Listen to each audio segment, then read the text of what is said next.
محترم ناظرین السلام علیکم ورحمۃ اللہ۔ 10 چیزوں کی وجہ سے گھر میں برکت نہیں ہوتی۔ دوستو، آج کے اس ویڈیو میں ہم آپ کو وہ 10 چیزیں بتائیں گے کہ جن کی وجہ سے ہمارے گھروں میں بے برکتی ہوتی ہے۔ آج ہر انسان کو اس بات کی شکایت رہتی ہے کہ میرے گھر میں کسی چیز میں برکت نہیں ہے۔ پیسہ تو خوب کماتے ہیں لیکن سارا پیسہ کدھر خرچہ ہو جاتا ہے کچھ سمجھ میں نہیں آتا ہے۔ تو دوستوں، یہ سب بے برکتی کی نشانیاں ہیں، کیونکہ ہم اپنی زندگی میں کچھ ایسے کام کر رہے ہوتے ہیں کہ جن کی وجہ سے ہمارے گھروں سے برکت اٹھا لی جاتی ہے، اور پھر زیادہ سے زیادہ چیزیں بھی موقع پڑھنے پر کم نظر آنے لگتی ہے۔ دوستوں، بے برکتی کی کچھ علامتیں یہ ہوتی ہیں کہ پیسوں میں برکت نہیں ہوتی، گھروں میں سکون نہیں ہوتا، گھر میں ہمیشہ کوئی نہ کوئی بیمار رہتا ہے اور سارا پیسہ اسپتالوں میں خرچ ہوتا ہے، گھر کی مصیبتیں کبھی ختم نہیں ہوتی، ایک مصیبت سے نجات مل جائے تو دوسری مصیبت شروع ہو جاتی ہے، کاروبار میں ترقی نہیں ہوتی ہے، وغیرہ وغیرہ۔ اور برکت کا مطلب بھی یہ نہیں ہوتا کہ ہماری کمائی بڑھ جائے گی یا ہمارے گھروں میں رزق کی فراوانی ہو جائے گی، بلکہ برکت تو اس چیز کو کہتے ہیں کہ جتنا ہم کما رہے ہیں اور ہمارے گھروں میں جو چیزیں موجود ہیں اسی میں ہمارے سارے کام نکل جائیں گے اور گھروں سے پریشانیاں ختم ہو جائیں گی۔ تو آئیے دوستو، اب ہم آپ کو ان 10 چیزوں کے بارے میں بتاتے ہیں کہ جن کی وجہ سے گھروں سے برکت اٹھا لی جاتی ہے۔ نمبر 1، کھانا کھاتے وقت شریعت کی چیزوں کا خیال نہ رکھنا۔ دوستوں، کھانا ہماری زندگی کا ایک لازمی حصہ ہے اور ہم اسی کی وجہ سے زندہ رہتے ہیں، لیکن حضور صلی اللہ علیہ وسلم نے ہمیں کھانا کھانے کے کچھ آداب سکھلائے ہیں کہ جب بھی کھانا کھایا جائے تو بیٹھ کر کھایا جائے اور بسم اللہ شریف پڑھ کر کھانا شروع کیا جائے، اور کھانے سے پہلے ہاتھ اچھی طرح سے دھو لیا جائے۔ لیکن آج ہم لوگ کھانے میں کچھ ایسی کوتاہیاں کرتے ہیں کہ جن کی وجہ سے ہمارے گھروں کی برکت اٹھا لی جاتی ہے، جیسے کھڑے ہو کر کھانا کھانا، یا جوتے پہن کر کھانا کھانا، یا ننگے سر کھانا کھانا، بسم اللہ پڑھے بغیر کھانا شروع کر دینا، اور بغیر ہاتھ دھوئے کھانا کھانے بیٹھ جانا۔ نمبر 2، مہمان کی قدر نہ کرنا۔ دوسری چیز جس کی وجہ سے ہمارے گھروں میں بے برکتی آتی ہے وہ یہ ہے کہ گھر آنے والے مہمان کی قدر نہ کرنا۔ بہت سے لوگوں کی عادت ہوتی ہے کہ جب ان کے گھر کوئی مہمان آتا ہے تو وہ خوش ہونے کے بجائے اور زیادہ پریشان ہو جاتے ہیں، ایک کہ اب ہمیں اس مہمان کے لیے کھانے پینے کا انتظام کرنا پڑے گا، رات کو سونے کا انتظام کرنا پڑے گا، اور وہ لوگ مہمان کو بوجھ سمجھتے ہیں۔ کتابوں میں علماء کرام نے لکھا ہے کہ جو لوگ مہمانوں کو بوجھ سمجھتے ہیں تو ان کے گھروں سے برکت ختم کر دی جاتی ہے۔ نمبر 3، کھانا کھانے کے بعد اس برتن کو صاف نہ کرنا۔ دوستو، آج اس مسئلے میں بھی بہت زیادہ کوتاہی برتی جاتی ہے۔ آپ نے شادی بیاہ کے موقع پر دیکھا ہوگا کہ لوگ جس برتن میں کھانا کھاتے ہیں اس کو صاف نہیں کرتے ہیں، اور بہت سے لوگ تو ایسے ہوتے ہیں کہ جو برتن میں آدھا کھانا چھوڑ کر ہی اٹھ جاتے ہیں۔ اسی طرح گھروں میں بھی ہم لوگ اس معاملے میں بہت کوتاہی کرتے ہیں کہ کھانا کھانے کے بعد برتن کو صاف نہیں کرتے۔ حضور صلی اللہ علیہ وسلم نے فرمایا ہے کہ اے لوگو، جب بھی تم کھانا کھا کر اٹھو تو اپنی پلیٹ کو اچھی طرح چاٹ لیا کرو، صاف کر لیا کرو، کیونکہ اللہ کی طرف سے برکت پورے کھانے پر نہیں اترتی بلکہ کھانے کے کسی ایک حصے میں برکت اتاری جاتی ہے۔ اس حدیث کا مطلب یہ ہے کہ ہم جو کھانا کھاتے ہیں اس میں پورے کھانے میں برکت نہیں ہوتی بلکہ چاولوں میں سے کسی ایک چاول میں برکت رکھی جاتی ہے، اور ہو سکتا ہے کہ ہم جب کھانا کھا کر اٹھیں تو وہی چاول ہم سے چھوٹ جائے جس میں اللہ تعالیٰ نے برکت رکھی تھی۔ اسی وجہ سے ہمارے گھروں میں بے برکتی ہوتی ہے۔ نمبر 4،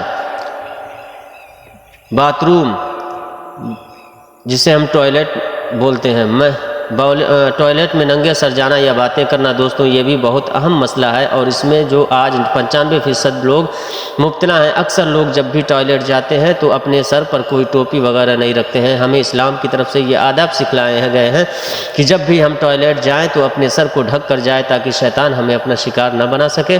اسی طرح دوسری کوتاہی جو ہم کرتے ہیں وہ یہ کہ ہم ٹوائلٹ کے اندر بیٹھ کر موبائل سے باتیں کرنے لگتے ہیں۔ اس سے بھی سختی سے منع کیا گیا ہے کہ ٹوائلٹ کے اندر بیٹھ کر کسی بھی طرح بات نہ کی جائے اور جلدی سے جلدی فارغ ہو کر باہر نکل آیا جائے۔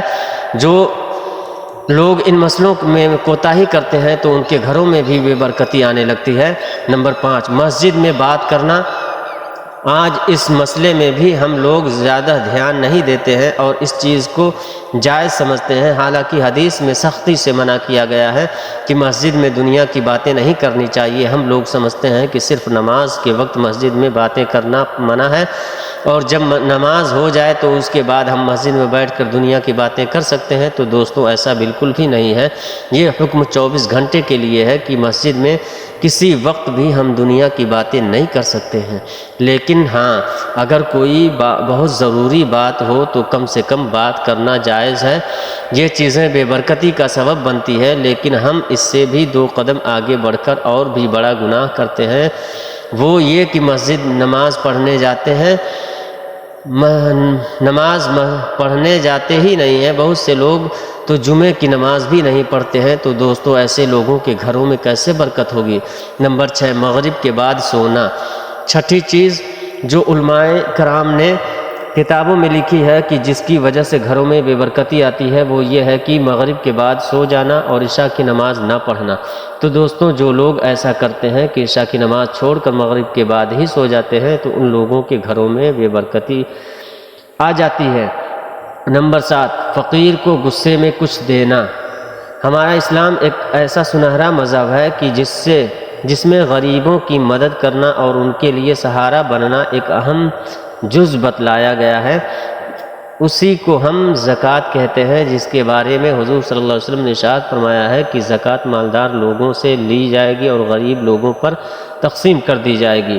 زکوٰۃ کے علاوہ مومنوں کو حکم دیا گیا ہے کہ تم زیادہ سے زیادہ خیرات بھی کیا کرو، لیکن آج ایک اور کوتاہی پائی جاتی ہے کہ ہم کسی غریب کو کچھ بھی نہیں دیتے ہیں، اور اگر دیتے بھی ہیں تو بڑا ناپسندیدگی کے ساتھ اور غصے میں دیتے ہیں، اور اس غریب پر اپنا احسان جتلاتے ہیں کہ دیکھو میں نے تمہاری مدد کی ہے۔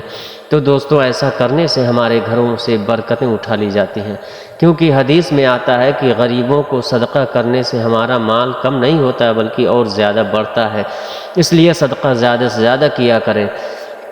نمبر 8، نماز قضا کر کے پڑھنا۔ دوستوں بہت سے لوگ ہیں جو نماز پڑھنے میں بہت کوتاہی کرتے ہیں اور وقت پر نماز نہیں پڑھتے ہیں بلکہ اسے قضا کر دیتے ہیں۔ گھروں کی عورتیں اس مسئلے میں بہت زیادہ کوتاہی کرتی ہیں، وہ سوچتی ہیں پہلے یہ کام کر لوں پھر نماز پڑھ لوں گی۔ تو ایسا ہرگز نہیں کرنا چاہیے، کیونکہ شیطان جو ہمارا کھلا ہوا دشمن ہے، وہ ہمیں ایسے کام میں مصروف کر دیتا ہے کہ جس کی وجہ سے ہماری نماز قضا ہو جاتی ہے اور ہمیں اس کی خبر بھی نہیں ہوتی۔ اس لیے جیسے ہی اذان ہو سارے کاموں کو چھوڑ کر سب سے پہلے نماز پڑھیں اور پھر دوسرے کام کریں۔ مرد حضرات بھی اس بات کی کوشش کریں کہ ہماری کوئی نماز قضا نہیں ہونی چاہیے، لیکن آج ہم تو نماز قضا کرنا تو چھوڑو، نماز پڑھتے ہی نہیں ہیں۔ بہت سے لوگ ایسے ہیں جو نماز کے وقت سوتے رہتے ہیں، گھروں میں بیٹھ کر باتیں کرتے رہتے ہیں، لیکن نماز نہیں پڑھنے جاتے۔ تو ایسے لوگوں کے گھروں میں برکت کیسے ہوگی؟ نمبر 9، جھوٹ بولنا۔ ہاں دوستو، جھوٹ بولنے کی وجہ سے بھی گھروں سے برکت اٹھا لی جاتی ہے۔ کچھ لوگ تو باتوں میں بہت زیادہ جھوٹ بولتے چلے جاتے ہیں، اور جب ان کو اس بات پر ٹوکا جائے تو وہ کہنے لگتے ہیں کہ ارے ہم تو مذاق کر رہے تھے۔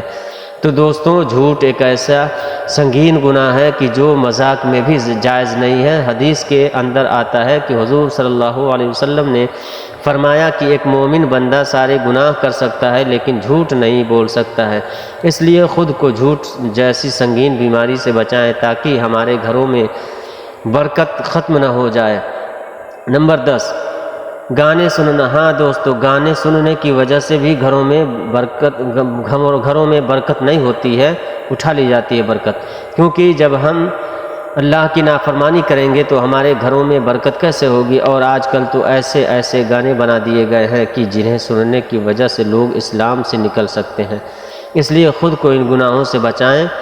دوستو یہ پوری 10 چیزیں ہیں کہ جن کی وجہ سے ہمارے گھروں کی برکت ختم ہو جاتی ہے، اور ہم سمجھتے ہیں کہ ہمارے گھروں پر کسی نے دعا تعویذ کروا دیا ہے اور اسی وجہ سے گھر میں برکت نہیں ہو رہی ہے۔ تو ایسا بالکل بھی نہیں ہوتا ہے۔ ہمارے گھروں پر یا ہماری دکانوں پر یا ہمارے کاروبار پر کوئی بھی دعا تعویذ نہیں کرا سکتا، ساری طاقت اللہ کے ہاتھ میں ہے۔ یہ سب ہمارے گناہوں کی نحوست ہوتی ہے، کرتوت ہوتی ہے کہ جس کی وجہ سے ہماری دکانوں میں اور ہمارے کاروبار میں اور ہمارے گھروں میں بے برکتی آ جاتی ہے۔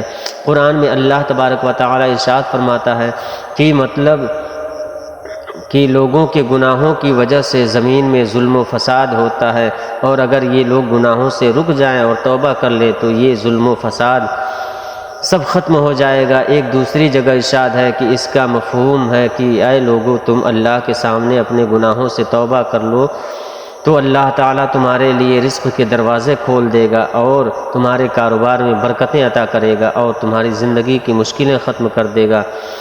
اس لیے دوستو، اپنی زندگی کو ایسا بنائیں کہ جو اللہ تعالیٰ کو پسند آ جائے۔ ایسی زندگی نہ گزاریں کہ جس سے شیطان خوش ہوتا ہے۔ اگر ہم ایسی زندگی گزاریں گے اور شیطان کو خوش کریں گے تو ہمارے گھروں میں کبھی برکت نہیں ہو سکتی اور مرتے دم تک پریشان ہی رہیں گے۔ تو میرے دوستو، آج کی ویڈیو پسند آئی ہو تو اسے لائک اور شیئر کریں اور چینل کو بھی سبسکرائب کریں، چونکہ نئی ویڈیو دیکھنے کے لیے، جانکاری کے لیے سبسکرائب بھی کریں۔ السلام علیکم ورحمۃ اللہ وبرکاتہ۔